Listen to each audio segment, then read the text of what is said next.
In a land far, far away, where the sun dipped into the horizon and painted the sky with hues of crimson and gold, there lived a friendly dragon named Ember. Ember was no ordinary dragon, for he had a heart of gold and a fire that burned bright within his belly. He used his fire to help those in need, to cook food for the hungry, and to keep the village warm during the cold winter nights.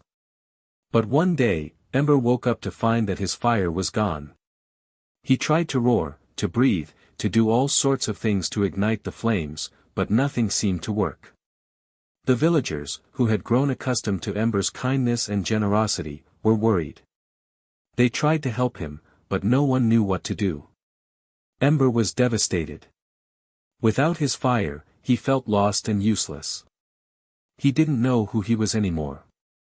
So, he set out on a journey to find his fire. He traveled through mountains and valleys, crossed rivers and forests, and met all sorts of creatures along the way. He met a wise old owl who offered him sage advice, a kind field mouse who shared her food with him, and even a mischievous band of fairies who tried to play tricks on him. But no matter where he went or who he met, Ember couldn't find his fire. As the days turned into weeks, Ember began to realize that maybe his fire wasn't the only thing that made him special. Maybe, just maybe, his kindness, his compassion, and his generosity were the things that truly made him unique. And so, Ember started to focus on those qualities.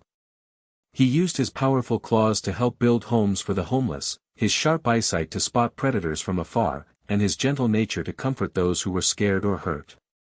And as he did, something amazing happened.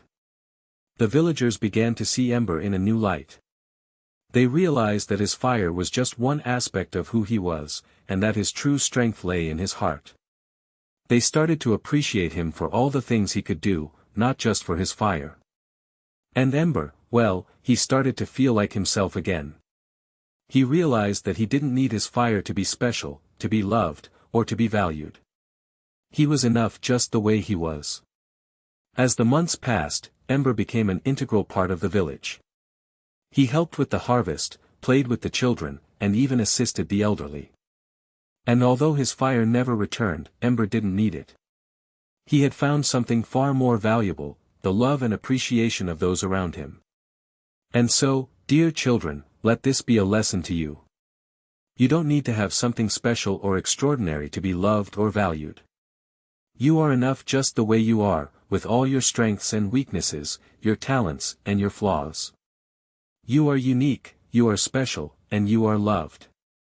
And always remember, kindness, compassion, and generosity can take you further than any fire or talent ever could. So, let's all be like Ember, and spread love, kindness, and warmth wherever we go. For in the end, it's not what we have that makes us special, but who we are and how we make others feel.